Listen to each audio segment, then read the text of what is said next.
Buenos días, doctora Rosa María del Pilar Portilaño. Mi nombre es Alondra y en esta oportunidad hablaré acerca del caso Ana Estrada.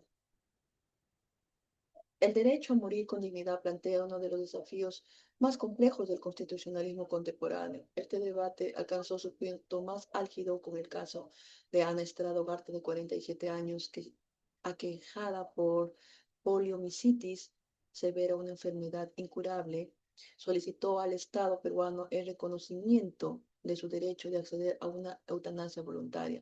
En este trabajo analizaremos el caso desde cuatro corrientes de la filosofía del derecho: el de Kelsen con su positivismo excluyente, el de Hart con su positivismo incluyente, Ferrayoli, garantismo crítico, Ross, realismo jurídico. Y el análisis revela cómo los jueces enfrentan los casos difíciles que exigen integrar derecho y moral para proteger la dignidad humana. En la breve reseña del caso de Ana Estrada, la Defensoría del Pueblo marcó un hito fundamental, ya que asumió la defensa legal de Ana Estrada mediante una demanda constitucional que logró que el Poder Judicial reconociera su derecho a morir dignamente, marcando un precedente ético y jurídico en el Perú. Ana Estrada falleció en 2024, dejando un legado de lucha por la autonomía y la dignidad humana. El contexto del caso de Estrada. Para poder entender este caso, primero definiremos qué es eutanasia. Es la acción u omisión realizada por un profesional de la salud para provocar la muerte de un paciente con enfermedad grave o incurable con el fin de aliviar su sufrimiento, siempre con su consentimiento. Implica el derecho a decidir sobre el propio cuerpo, vida y muerte en concordancia con la autonomía y la dignidad humana.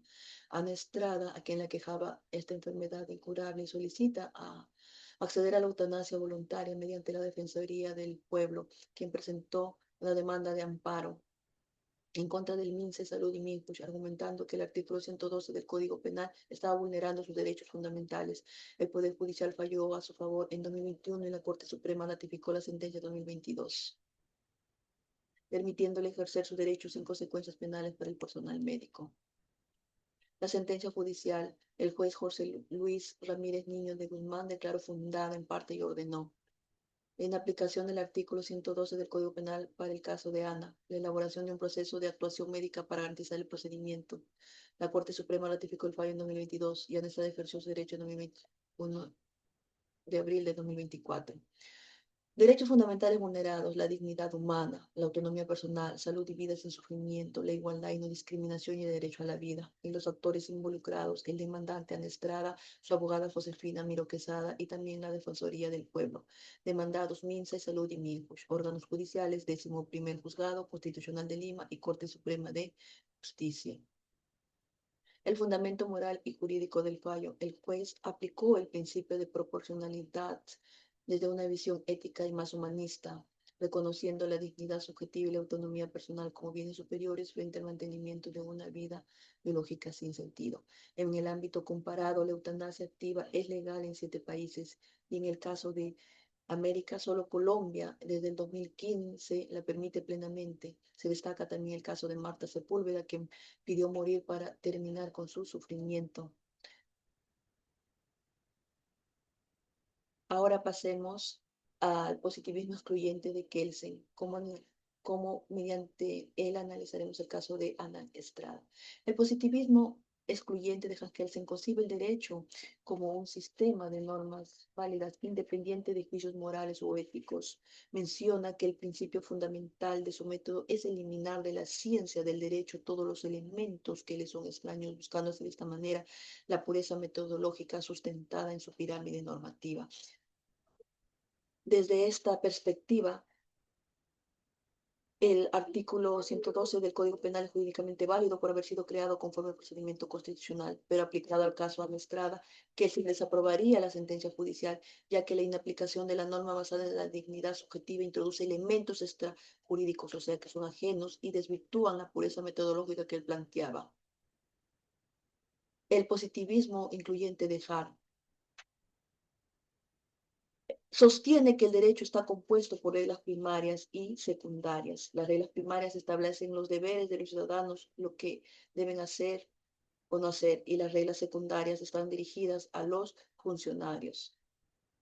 Aplicado al caso Ana Estrada, este enfoque permite interpretar el artículo 112 del Código Penal a la luz de valores constitucionales como la dignidad y la autonomía.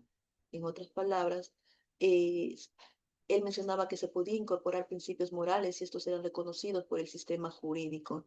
Entonces, la sentencia judicial no contradiría el derecho, sino que lo desarrollaría conforme a la moral institucionalizada, ¿no? En coherencia con la regla de reconocimiento del orden jurídico peruano. El positivismo crítico de Ferrajoli, o garantismo jurídico también conocido, sostiene que una norma es válida no solo por su forma, sino también por su respeto a los derechos fundamentales. Propone un Estado de derecho sustancial donde la validez de las normas es dual, o sea, uno, formal, procedimiento legal, y sustancial, respeto a los derechos humanos. En el caso de Ana Estrada, la prohibición de la eutanasia afectó su dignidad, autonomía, salud, igualdad y calidad de vida. El juez, al aplicar la norma, no legisló, sino que también ejerció su control constitucional sustancial, protegiendo de esta manera los derechos fundamentales de Ana frente al poder punitivo. Esta decisión encarna la democracia sustancial que defiende Ferrajoli, donde la legalidad está subordinada a la justicia. El realismo jurídico de Rose. Desde el realismo jurídico de Rose, el derecho no se reduce a normas escritas, sino que define por la práctica judicial y la aceptación. El caso de Ana Estrada, el juez no tenía que aplicar mecánicamente la norma, sino que primero tenía que interpretarla de acuerdo a su conciencia, recién tenía que combinarlo con legalidad, sensibilidad moral y dar un veredicto.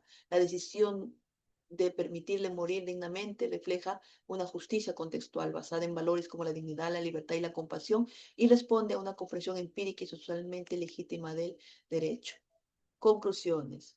Concluyo de que en el caso de Ana Estrada, que se revela la urgencia de revisar el artículo 112 del Código Penal, que penaliza la eutanasia incluso cuando es solicitada libremente por pacientes con enfermedades terminales. Esta norma está vulnerando la dignidad humana y el derecho a decidir sobre la propia vida de una persona, más aún cuando sufre de enfermedades graves. Además, se planteo la necesidad de una ley específica que regule el procedimiento, las garantías y responsabilidades de los profesionales de salud, brindando seguridad jurídica y ética. También se propone plantear una cuestión de inconstitucionalidad, ¿no? Para declarar inaplicable dicha norma en casos de eutanasia voluntaria. Finalmente, se destaca la importancia de fortalecer la formación jurídica, bioética de jueces y abogados para que interpreten las normas con enfoque en derechos humanos, respetando estos derechos. Solo así se logrará un sistema jurídico más justo, humano y capaz de responder a casos sensibles como el de Ana Estrada. Desde un enfoque filosófico jurídico, ¿qué opinan estos filósofos? Tenemos de Kelsen, desde su positivismo excluyente, no reconoce la inconstitucionalidad material. La norma es válida si fue creada conforme al procedimiento jurídico. Dejar, con su positivismo incluyente, admite la posibilidad de declarar la inconstitucionalidad si la norma contradice principios constitucionales. Desde Ferrajoli, su garantismo crítico sostendría que el artículo 112 es materialmente inconstitucional porque está vulnerando los derechos fundamentales de las personas, en este caso de Ana Estrada. Entonces contradice el deber del Estado de proponer la dignidad de las personas o de proteger la dignidad de las personas.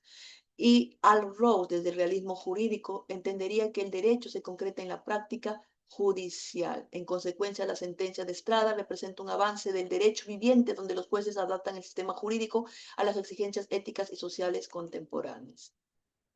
Recomendaciones. Recomiendo que se necesita respetar las decisiones de las personas sobre su vida y su cuerpo en casos de enfermedades graves o incurables. La eutanasia puede considerarse un acto de respeto a la libertad individual para poder acabar con su sufrimiento. Se recomienda priorizar la disminución del dolor físico y psicológico cuando no hay posibilidades de curación, considerando que prolongar la vida a costa de sufrimiento extremo puede ser inhumano. Se recomendar que las normas legales sobre eutanasia incluyen criterios claros y mecanismos de control para proteger a los pacientes, evitando abusos, pero permitiendo ejercer sus derechos de manera segura. También recomiendo que se debe ser más humano al momento de aplicar las leyes. Por favor, eso se exhorta a todos. No solamente debemos de forma mecánica aplicarla, sino también de forma moral. Gracias.